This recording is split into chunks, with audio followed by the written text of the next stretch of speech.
Before we Well, start, do you want us to do anything specific? okay. Hello, everyone. My name is Dominique Anson, and I'm happy to see each and every one of you. Thank you for joining Healing in Process Addiction Group Therapy. We are going to get started with me explaining about the purpose of this group, how the group will process, and getting to know a little bit about each other. So, the purpose of this group is to provide support, motivation, and education on the recovery process. I'm sorry. This group will give everyone the opportunity to observe issues encountered by others and their problem solving methods. This group is also to empower all group members by giving encouraging assistance and feedback to each other. The information gained here will help build a sense of structure and routine in each member's life. The group will meet every week on Monday for 2 hours from 6 p.m. till 8 p.m. over a period of 12 sessions. The group will be done via Zoom as a result due to COVID. This group session will be audio recorded, and I will keep all participants' identities confidential. The group's process will be icebreaker questions in the beginning, debriefing of how the week went, content discussions, sometimes activities, and then a conclusion question and discussion at the end. The group will be going over a variation of topics that fall under addiction. This group is confidential, and anything said during these meetings will be kept confidential and not shared with others. This does not mean the confidentiality does not include any talk about harming yourself or harming others. If there are any talks about harming yourself or others, then that will be reported to the correct personnel and will be dealt with. Can I receive a verbal consent that you understand that everything is confidential until it involves harming yourself or others? You can unmute yourself. Yes. Yes. Alrighty, thank you. So I am your facilitator. This means that I will be making sure that everyone stays on task. I want to make sure that everyone has a chance to speak Therefore, there will be times when I will have to cut off someone in the middle of their talking. I hope everyone understands that it is not that I'm being rude, but it's just to make sure that things stay on track and that everyone has a chance to speak. I am also the timekeeper to make sure that we are on time with our activities and discussions, as well as ending our meeting on time. Now, let's get to know each other. Would you please tell us in a minute or a minute to a half your name, your preferred name, and tell us what your expectations from this group is. So I will start. My name is Dominique Anson. My preferred name is Dominique. And my expectation from this group is to learn more about you and have a relationship with you as well, closer relationship. Okay. So anyone want to start? I'll go. My name's Gina Jones, and I'm just go by Gina. Um, my family calls me Gigi. I'll answer to either. Okay. And as far as expectations, I am really hoping to just get a support system. I don't really have a lot of people in my family that I can talk to about my addiction or recovery. And then just coping, how to cope with the triggers and the cravings that I still have. Okay. Thank you, Gina, for sharing. Mhm. I can go. My name's Megan. You can just call me Megan. And my expectation for this group is just to feel safe sharing and gain some healthy coping skills and ways to keep myself from using again. So. Okay. Thank you for sharing. I can go next. My name is Giovanni, or Giovanni. You can call me Giovanni or Giovanni. I don't care. My expectations are to, I guess, have a safe space to talk about my journey and hear other people's story to be motivated to stay sober, like find resources and all that stuff to stay sober. Okay, thank you. I'll go next. My name is William Jones, but my preferred name is Will, but you can call me Will or William. And my expectation for this is to build relationships and get through things a lot easier by talking to other people and sharing. Okay. Well, thank you for that. Thank you for sharing. You're interesting. It was very interesting learning everyone's names and expectations. So before we dive into discussions and activities, let us discuss some ground rules. So I have 2 ground rules already that I came up with before the group started, and 3 consequences of breaking those rules that I ask that everyone can please follow. So the first rule is that all members have a right to their viewpoints and opinions. So this means that everyone has a right to think as they may, and they are not allowed to push any of their ideas or opinions onto others. Do you guys feel that that is correct? You guys think that's a good rule? See, nods. Okay. Okay. And then all members have a right to speak without being interrupted or disrespected. So this means that if you would like to say something while someone is speaking, please use the Zoom option to raise your hand so that there are no problems as we go through these sessions. Does everyone know how to use the Zoom option to raise your hand? I don't think I I did. see some shaking of heads. So let me share my screen so you guys can see. So you can see down here in, where is it? Oh, where did it go?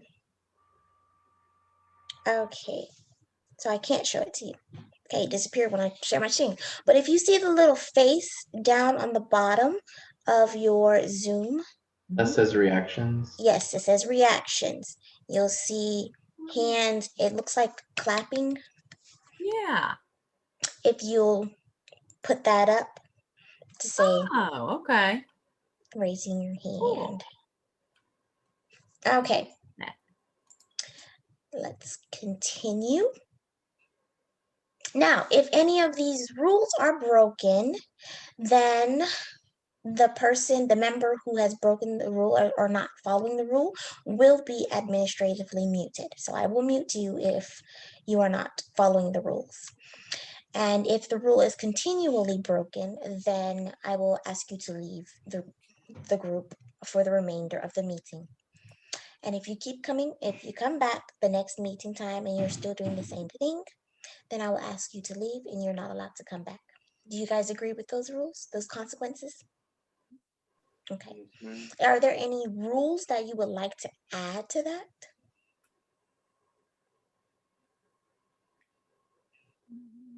Okay. Alrighty, thank you for listening and your feedback. So today, let's start talking about addiction. So addiction is considered a disease that causes one to use substance despite the serious problems that comes with it, such as the health issues, the negative social consequences, and the loss of control over the use.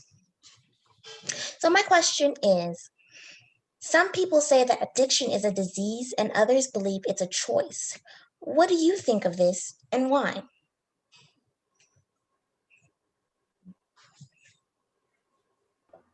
I can go first. Okay. Sorry, Megan. I think that it is a disease. I feel like a lot of people don't understand that kind of aspect of it because they're not in Mm, it. And that happens to me a lot with my support system. mm, They did not really know my struggles. It was very quiet until they saw it like affecting my body and my appearance. So in that aspect, I would say it's a disease. The trouble that I have with it is trying to convince people that it is a disease or like that it's not necessarily a choice. It's not that you mm, can turn it on or turn it off. Because a lot of people are mean, and a lot of people, once you tell them that it is, you have an addiction problem, they're already turned off by you. They don't want to.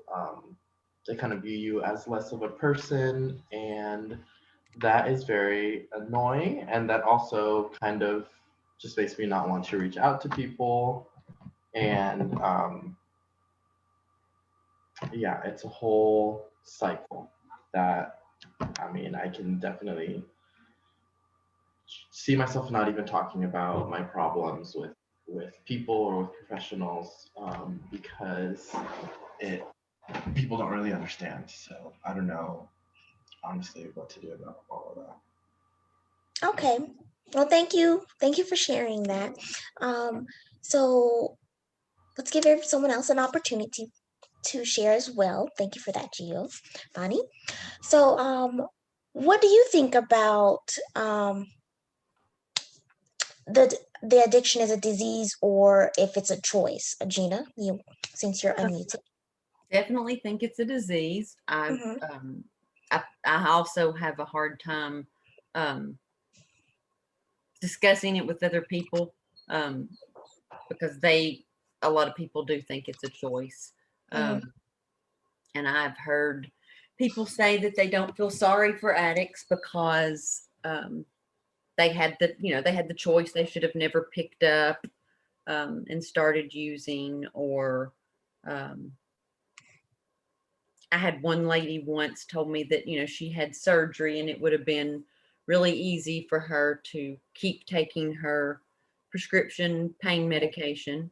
Um, but she knew better, and, she made the choice to not continue using. Um, and I just get so upset. I can't even have a conversation with people because Mm-hmm. I just don't think some people, I don't think they want to understand. Um, but no, I definitely think it's a disease. Um, Nobody, I don't think, wants to be addicted to drugs. And um, I would love to have woke up every morning and that not been the first thing on my mind. Um, Okay. but Well, thank you for sharing, Gina. I can go next. Okay.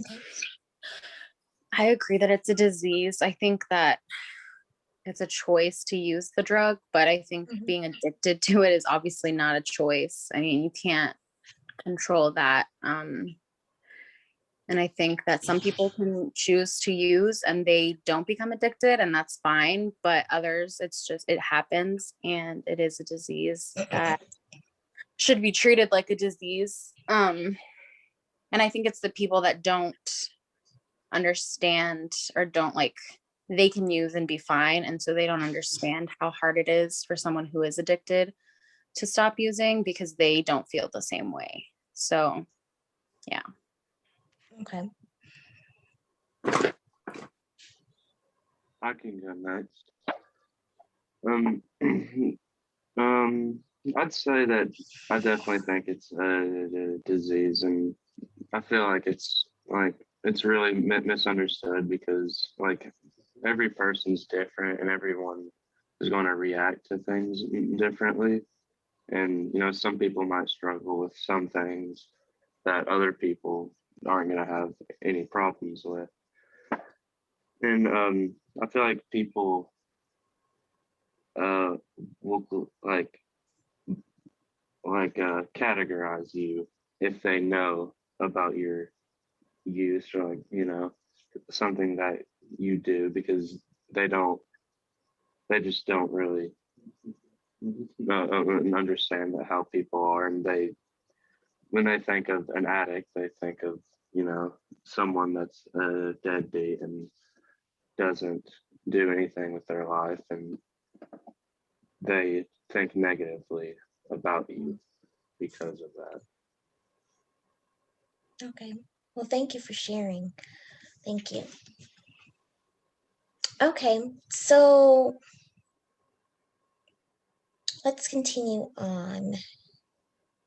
So health problems, like I stated earlier, that addiction comes with serious problems such as health problems, negative social consequences, and loss of control over the use.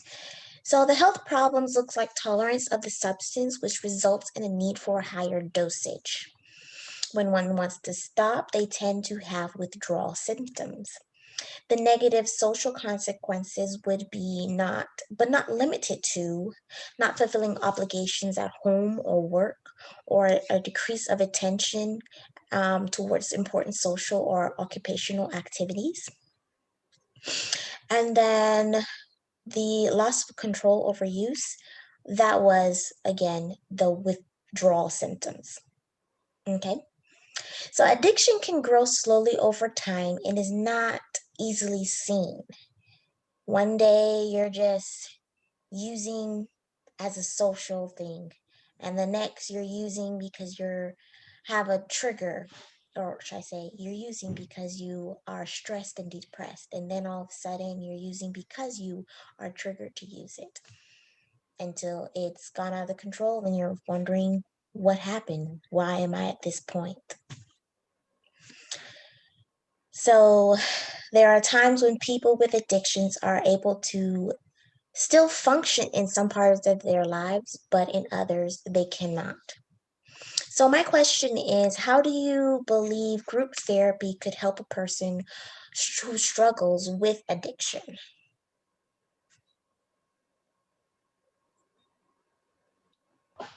For I me, can go. oh, sorry. Go ahead. Go ahead, Gina. Oh, I was just gonna say, for me, being in a group with other recovering addicts, it just makes it easier to share. Okay. I trust you are my people. I mean, I feel like you get me and you understand me, and I feel like I can just share more freely than I could if, I don't know, if I went to maybe a doctor or a therapist that had never experienced addiction, or if you've, I just think if you've not been through it yourself or had a close family member, you don't fully understand it.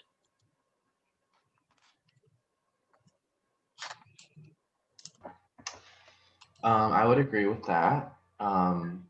I would say, kind of like I said before, the support system I have, they don't really understand what this is, so it's not, that is like a trigger. So it feels like no progress is being made. I live with one of my cousins, and she has an ex-boyfriend who's on and off again, and he brings over his friends, and they're always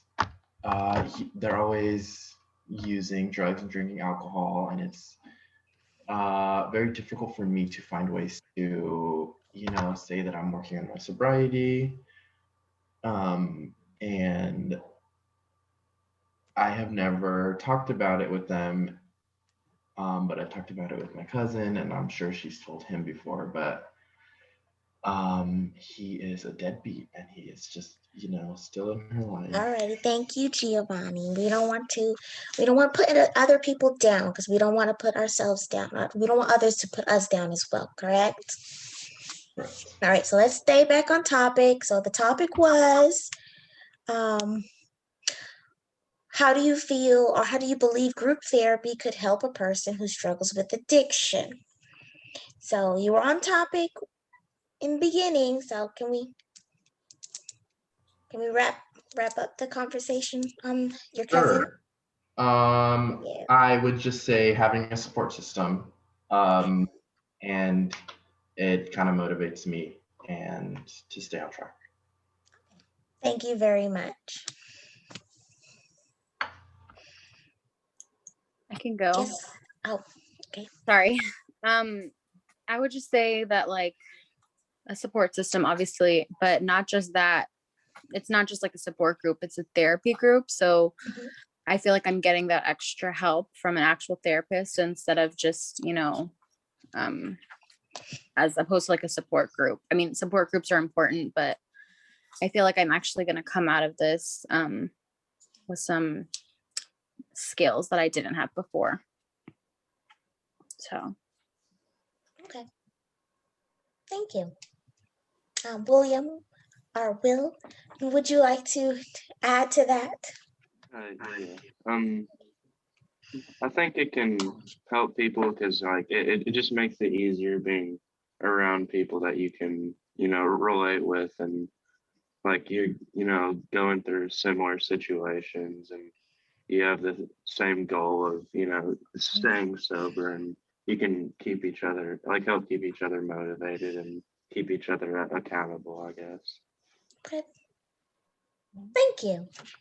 Thank you. So thank you for all of that. That good. It's nice to hear that you guys agree that group therapy is important for those who struggle with addiction. Because, like you guys said, sharing, this is a place where you guys can share and communicate with others who you can feel like they know what you're going through, and so they will be more willing to be accepting to each other, and so that's good. So the last thing I want to touch on is relapse and lapse.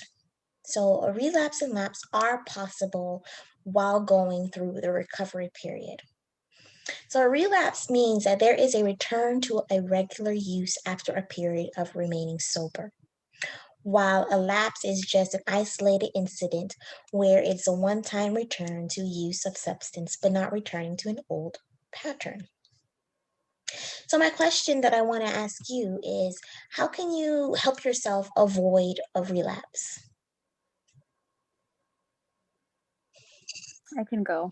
I Okay. think just keeping up with the things that are helping, like group therapy and, going to meetings, and just like keeping up with the like techniques and skills that you learn to use, because it's not just like gonna go away one day. You have to try. So I think just trying and keeping up with that is a good way to prevent a relapse, and staying in touch with friends and that have gone through the same thing. So Okay. I can go next. Okay. Um, um, I'd say like having friends that are always there for you can always help, and it also helps to like have a hobby that you can just go do, and it can help you get your mind off things maybe.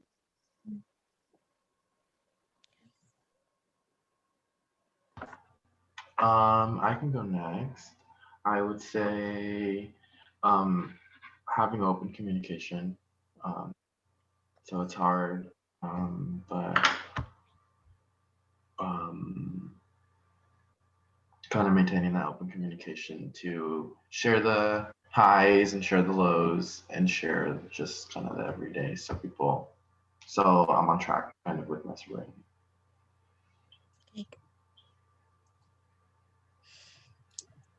For me, it's waking up every morning and just realizing that I am truly powerless. And you just have to surrender each day, Um,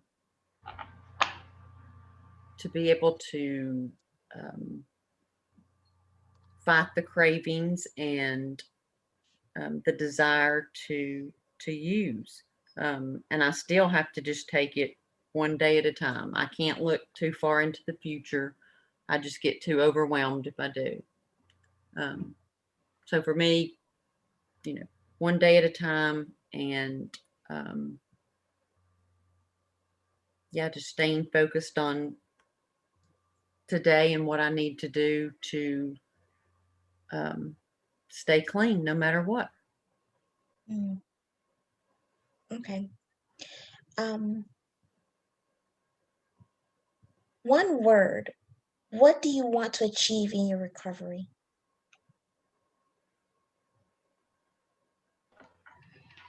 Freedom. That's my word. Happiness. Success. I'd say peace. So I want everyone to know and understand that recovery is a lifelong process. Relapse can happen at any point during the recovery process. And so it's okay to know and remember that there is a heightened risk for relapse during times of stress. And so just make sure that you understand and know that relapse do happen, and not to beat yourself up if you do happen to go through it. So thank you very much for your time today. I treasure hearing all of your insights on this topic. I hope to see you again next week, Monday. Have a good night and the rest of your week.